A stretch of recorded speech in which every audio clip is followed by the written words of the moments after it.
we're coming back to you again this Thursday. Earlier, we spoke about this emergency meeting that took place in the aftermath of those killings in Nice. What do we know about the day's events up until this point? Do you have any developments for us?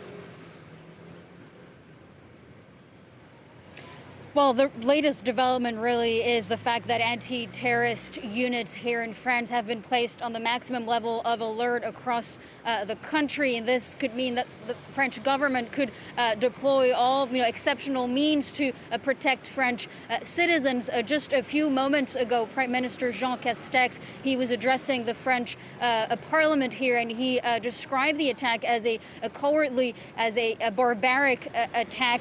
French President Emmanuel Macron is also on his way to Nice to visit the church where the attack took place, the Notre Dame church. He is also expected to meet with local officials there. Now, what do we know exactly about what happened this morning in Nice? Well, around 8:50 a.m. this morning, an assailant, he entered the Notre Dame church. He attacked a 75-year-old woman who was inside this church. Her throat has been slit open. The attacker then stabbed another man, a man working inside the church, and finally he ran after a woman who was trying to take refuge outside the church in a bar, and she was also stabbed.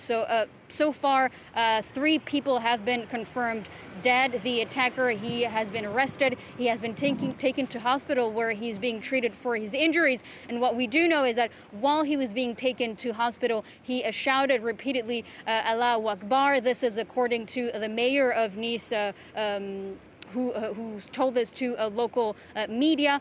French anti-terrorist prosecutors have now opened an investigation into the attack, although we don't know as yet what exactly were the motives of this attacker.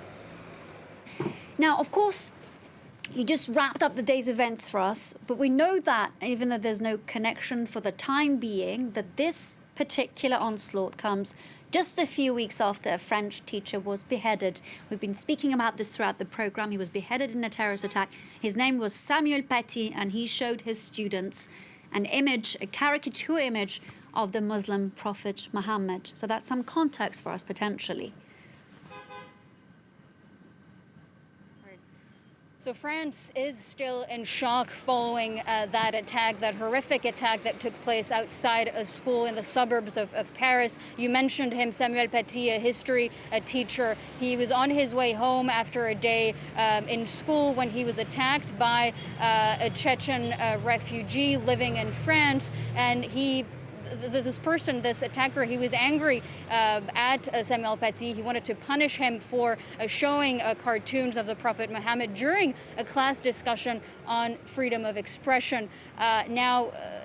This comes also after an attack that took place just a few weeks before Samuel Paty was attacked, and this time outside the former offices of Charlie Hebdo, the satirical magazine that had published cartoons of the Prophet Muhammad. Now, France, several officials, even Emmanuel Macron himself, he has said he has reasserted the right for teachers and for the media to continue publishing these cartoons if they deem it to be necessary. Now, that, of course, has triggered a wave of anger in some parts of the Muslim world.